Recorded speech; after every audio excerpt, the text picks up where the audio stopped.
Coming up on Mountain News this morning, investigators look into the cause of a helicopter crash that took the lives of 6 people in West Virginia. And climbing prices might have an effect on your local fireworks display for the 4th of July holiday. Dedicated to Eastern and Southern Kentucky, this is WYMT Mountain News this morning. Good morning, I'm Keaton Hall. The time is just after 5:31. Let's throw it over to Brandon for our second look of the weather. Well, I guess like third or fourth. It's a look. It's a next look. One of them. Yes, exactly. But it is comparable to our first few looks there earlier this morning. Still a little bit on the nicer side. Right now, once that sun gets fully up, we're going to get hot and fast. Let's get into the forecast this morning. I-75 at Corbin starting to lighten up just a little bit down that way. And temperatures we're seeing again 50s and 60s. Our urban sensor went back to sleep for a second. Hopefully it'll wake back up here in a little bit. But 67 is the warm spot. In Jackson, 55 is the cool spot in Clintwood. Everybody falling in between that. Mostly 60 to about 65 out there this morning. Morehead's at 66 and Jonesville is at 59. 11 degrees colder in Jonesville this morning than it was this time yesterday. 9 degrees colder in Somerset and Middlesboro, 2 degrees colder in Wise. Everybody except Morehead, at least a degree or two colder this morning. Morehead's exactly where they were this time yesterday. Let's take a look at our 12-hour planner. You'll see sunrise 6:13, sunset 8:58, at 90. In between all that, as we see sunshine keeping us dry one more time before maybe some rain chance to return tomorrow and later this weekend. Keaton? Thanks, Brandon. Investigators are looking into a helicopter crash that killed 6 people in Logan County, West Virginia on Wednesday. National Transportation Safety Board investigators said the helicopter, better known to many as the Huey, was airborne for about 15 minutes prior to the 911 call that it had crashed. The investigators said the NTSB will be looking for tangible evidence as the wreckage is recovered. They expect that to take place today.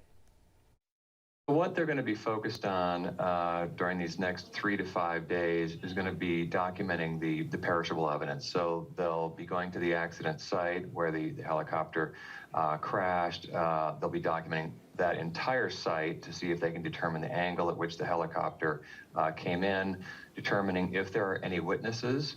And I should say that we are very interested in speaking with any witnesses or anyone that has access, information that might be relevant to the investigation. NTSB officials say they should have a report out in about 2 weeks, but a complete investigation could take 1 to 2 years. If you witnessed the crash or have information, you can contact the NTSB at witness@ntsb.gov. The news of the crash hit a little differently for people who'd taken a ride on the helicopter shortly before it went down. One teenager said she was stunned to hear about the tragedy after taking what turned out to be one of the helicopter's final rides. Andrew Colgrove has her story. 19-year-old Madison Brown is finding it hard to wrap her mind around the thought that she had been having a fun ride on this helicopter in Logan County shortly before it went down. I wish it wasn't anybody. Madison says she rode it twice this week, once Tuesday with her grandpa and again Wednesday with her boyfriend's little brother, a little before 4 p.m. Just kind of feels like you're floating. They would look back and check on us, make sure it was okay. She says they landed around 4:15. That turned out to be one of the Vietnam-era Huey's final rides. Madison says before she even made it home, she started getting calls and messages of people asking if she was okay. That's how she learned the helicopter she had just been on went down. I thought that was crazy, and I just feel so lucky and so blessed to actually be here today. Since the crash, she's been filled with relief she wasn't on board and grief for those who were. My thoughts and prayers are going out to the families who are affected by this event, and I feel awful. She says she had attended a meeting for work earlier in the day that ended around 2. She can't help but wonder, what if the meeting had ended just a little later? What if the timing had somehow worked out a little differently? And if it had taken much longer, then it would have probably been me, and it's just really scary to think of that. Making her want to pray that much harder for the loved ones of those lost. Madison says while she was riding the helicopter, she felt perfectly safe.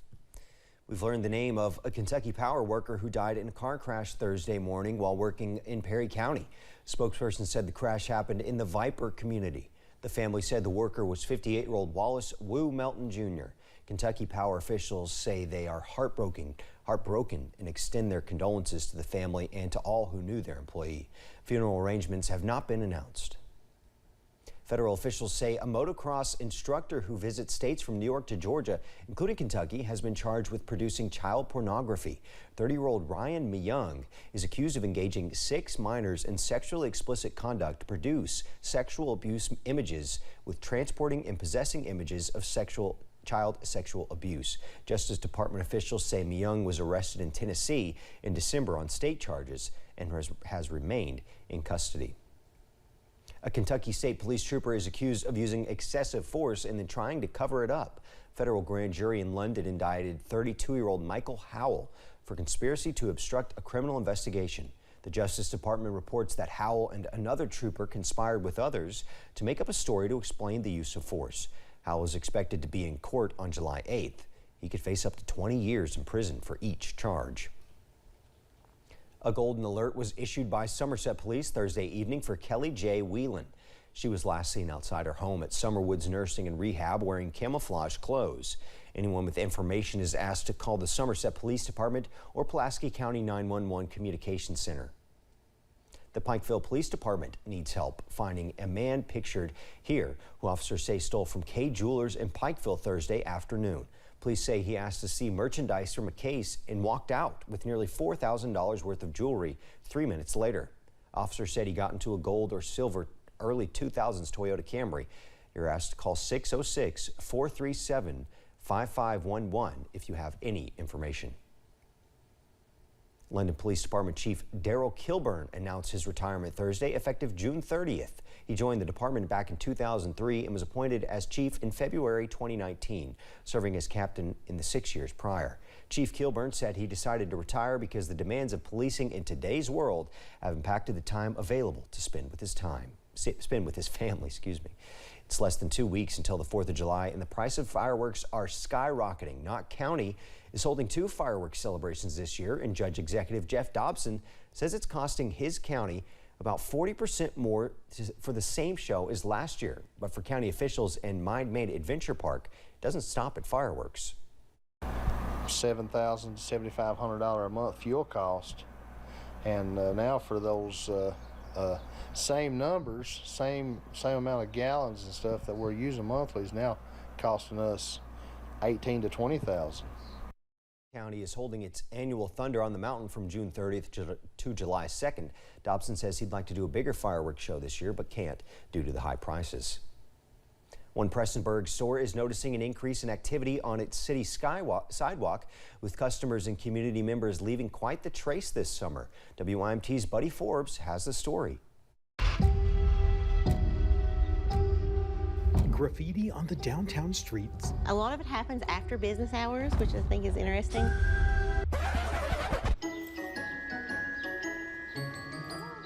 Has one business owner excited for the season. But it's always nice to come back and see little kid doodles everywhere. Heather Owens planted a pallet outside of her store, the Mountain Muse, with bubbles and chalk to encourage families to enjoy the sidewalks this summer. A lot of parents are tagging us on Facebook and be like, we had fun today, thanks for the fun, you know. But something else she planted is gaining just as much attention. Are you growing a tomato out there? That's been the current question. And then the second thing is, well, what are you going to do if somebody takes it? And I'm like, I want people to take it. A community garden of sorts, using a flower pot that was never the most fruitful to grow something everyone can enjoy. I mean, how cool would it be to see a tomato growing on the side of the road and be like, hey, there's dinner tonight. She says it is all about putting something back into the Star City. As a business in the community, I'm part of the community. I have to give back to the community as much as they give to me. So, you know, I want to be a place of fun, a place of, hey, did you see that? Helping to feed the community in whatever way she can. You see a tomato? Pick it.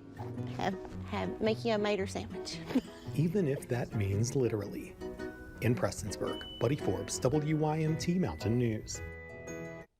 Owen says the tomatoes as they grow are free for the taking, but asks that the chalk and bubbles be returned to their buckets so everyone can have some fun this summer.